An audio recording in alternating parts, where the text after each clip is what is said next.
Bismillahirrahmanirrahim. Assalamualaikum warahmatullahi wabarakatuh. Alhamdulillah ala kulli ni'mah. Wassalatu wassalamu ala rasulillah. La hawla wa la quwwata illa billah. Amma ba'd. Kaum muslimin yang mulia, kita ingat bahwa Rasulullah pernah bersabda, ya ayyuhan nas qad ja'akum syahrul syiyam syahrul mubarak. Melalui hadis ini Rasulullah menegaskan bahwa bulan suci Ramadan adalah bulan yang penuh dengan keberkahan. Kita dan semua umat Islam melewati Ramadan demi Ramadan, tahun demi tahun, sudah sering sekali kita alami.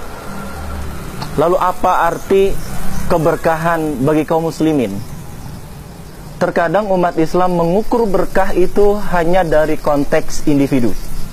Contoh, ketika misalkan seorang pedagang Ramadan tahun yang lalu dia jualan bakso tusuk keliling, ketika Ramadan tahun ini dia sudah punya kios, bahkan beberapa kios dia sudah memiliki. Dia katakan, oh Ramadan ini lebih berkah. Berarti dia katakan usaha bisnisnya itu lebih berkembang. Kemudian juga ada orang yang mengatakan Ramadan ini lebih berkah. Kata seseorang, dengan tolak ukur individu dia, Ramadan tahun yang lalu dia belum bisa umroh, kemudian Ramadan ini dia bisa melaksanakan perjalanan umroh. Bahkan ada juga yang mengukur Ramadan keberkahannya dari sudut pandang individu.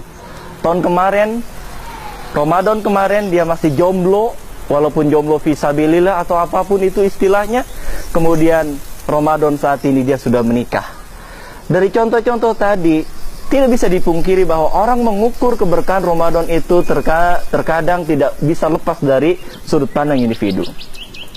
Lalu bagaimana kita membandingkan berkahnya Ramadan pada zaman Rasulullah dan saat ini?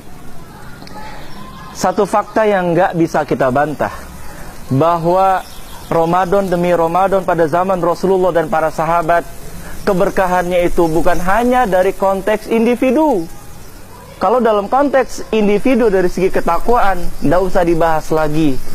Kalau dari segi konteks individu, perkembangan demi perkembangan dari segi individu, itu banyak sekali yang dicapai oleh para sahabat. Namun yang perlu kita catat adalah keberkahan Ramadan pada zaman Rasulullah dan para sahabat adalah keberkahan secara kolektif bagi seluruh umat Islam, bukan individu per individu. Contoh, berapa Ramadan sudah dilewati oleh Rasulullah dan para sahabat, tapi Ramadan demi Ramadan ada perkembangan yang sangat luar biasa, yaitu ketika umat Islam dulu disiksa, bahkan ada yang dibunuh. Umat Islam belum bisa ngapa-ngapain, tetapi ketika suatu Ramadan, perintah perang telah diturunkan oleh Allah kepada Rasulullah dan para sahabat untuk melakukan perlawanan.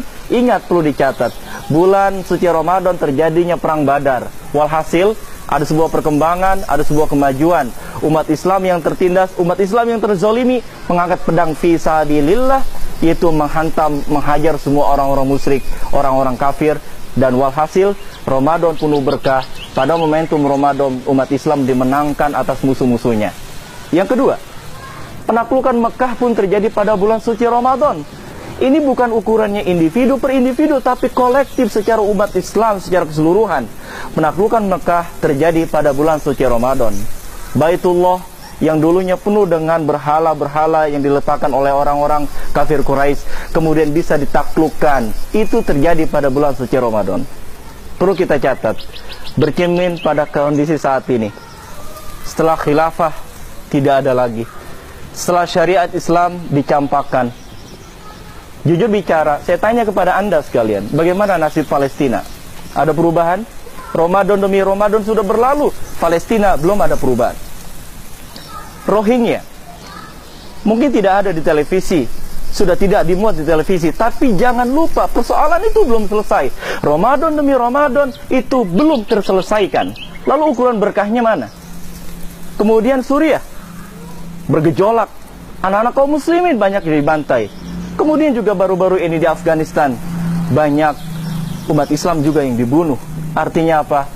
Ramadan yang kita alami tanpa khilafah dan syariah kurang berkah.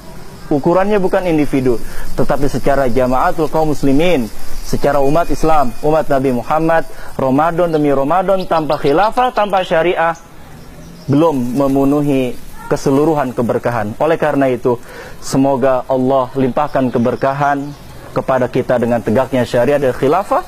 Oleh karena itu, insya Allah Ramadan dan syariat Islam akan membawa kita kepada keberkahan yang sempurna. Assalamualaikum warahmatullahi wabarakatuh.